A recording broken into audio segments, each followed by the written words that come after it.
Welcome to Be Super University.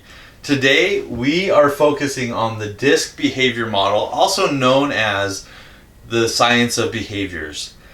And we are going to talk about as much as we can. We're only going to be able to get through this much of an understanding of DISC. However, we're going to get through as much as we can.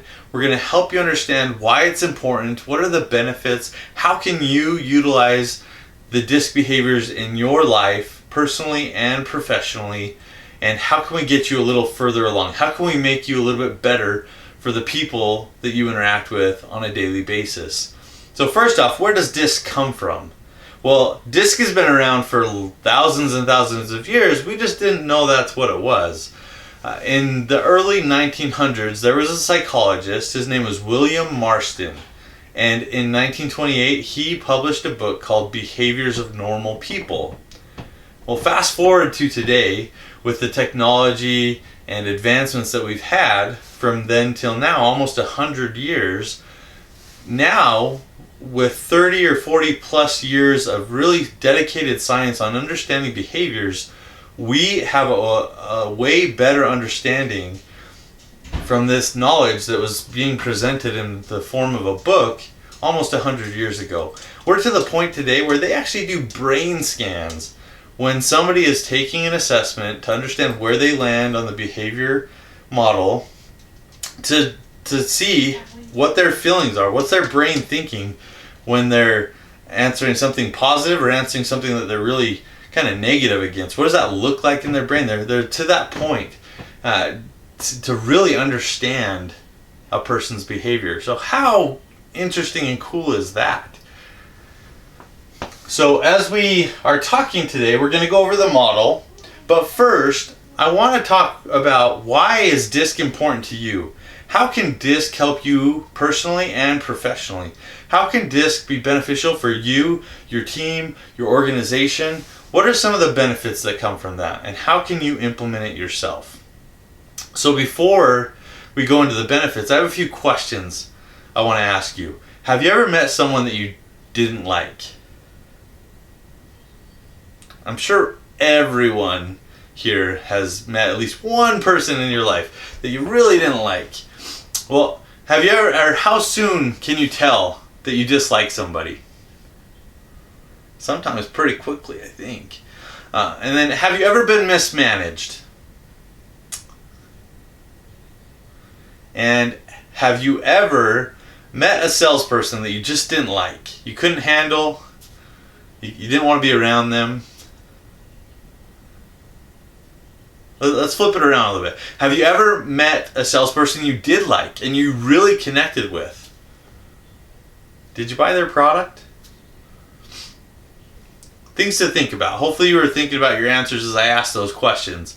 But some of the benefits that come from having a better understanding of the DISC model. DISC is also known as a universal language because it doesn't matter what culture, what country, what language you speak.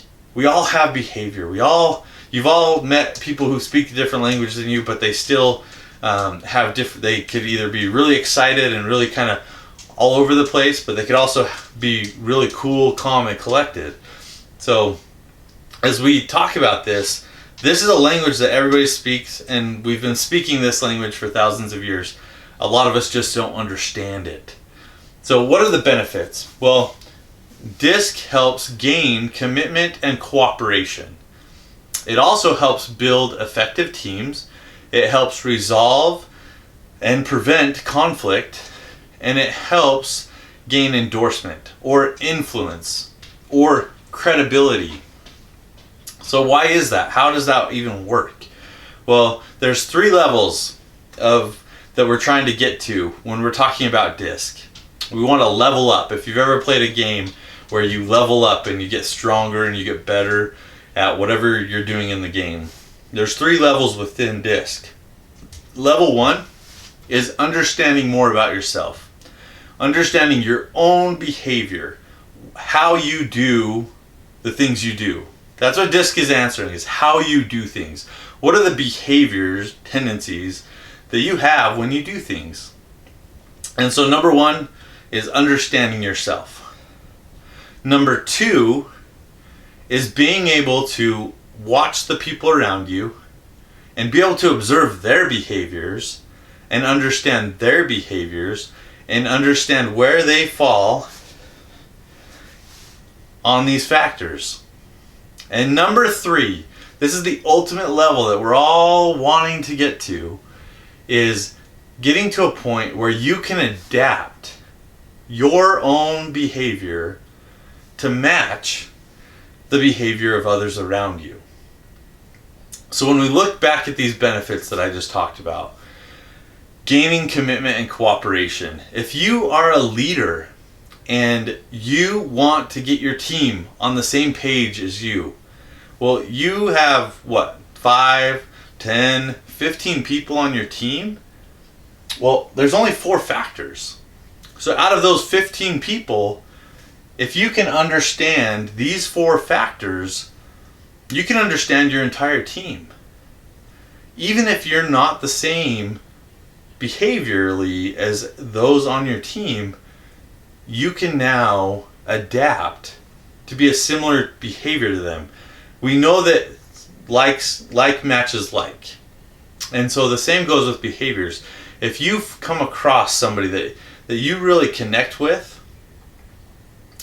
then you can have a stronger communication with them. You can build a better relationship with those people. So commitment and cooperation comes with that. If you are a leader and you can understand the behaviors of your team and you can adapt your conversations to really hit home with those people, how powerful is that?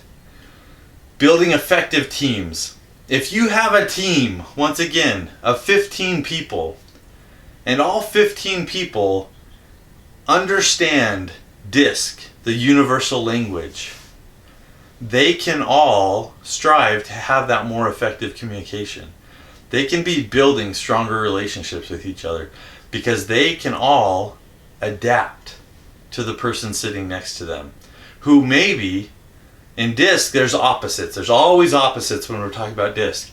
That person could be opposite of them.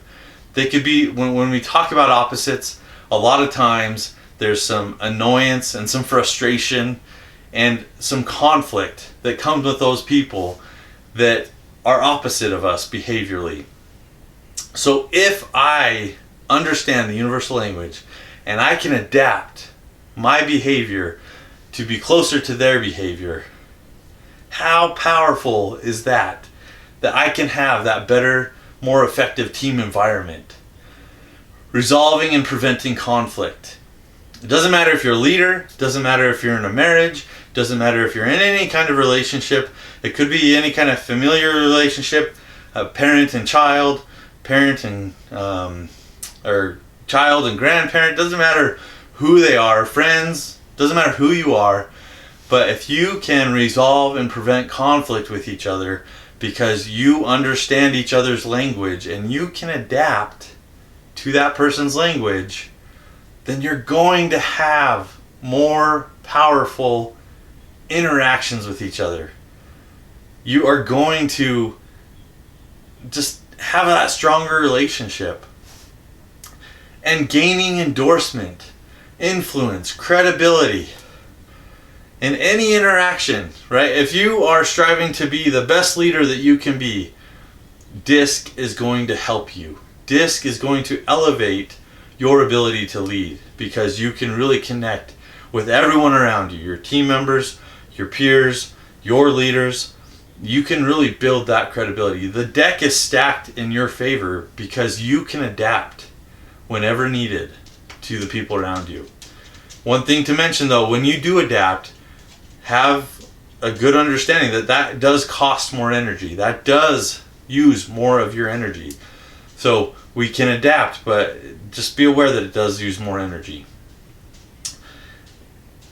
If you are just striving to be a better person and to build better relationships, being able to gain that credibility and gain that influence with people and really help them, DISC, the universal language, can help you get there. So let's talk a little bit more about DISC itself and what it actually means for you. So within DISC we have DISC.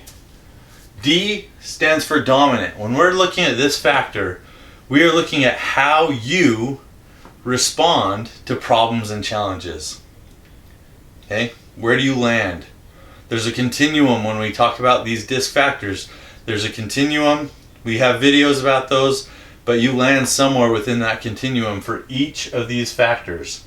And as we look at that continuum, you could be anywhere from situational, meaning that every once in a while, depends on the situation, you might show a certain tendency of behavior in a certain factor, or you could be all the way up to the extreme side within these factors, to where you are always showing that kind of tendency of that behavior. Or you could just be moderate, right? You could just be kind of normal. You have it most of the time, but not necessarily all the time. It just depends on the day and the situation. So dominant, how you respond to problems and challenges. Influence, how you influence others to your point of view. Steadiness, how you respond to the pace of the environment. And compliant, how you respond to rules and procedures set by others. Everybody lands somewhere in each of these four factors. Some on the extreme side, some moderate, some situational. That's what makes us up. That's what makes you unique. There's no good or bad when we talk about DISC behaviors.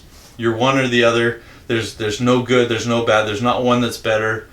And that is what is so awesome about the behaviors, is that you could be anywhere, you could be anything.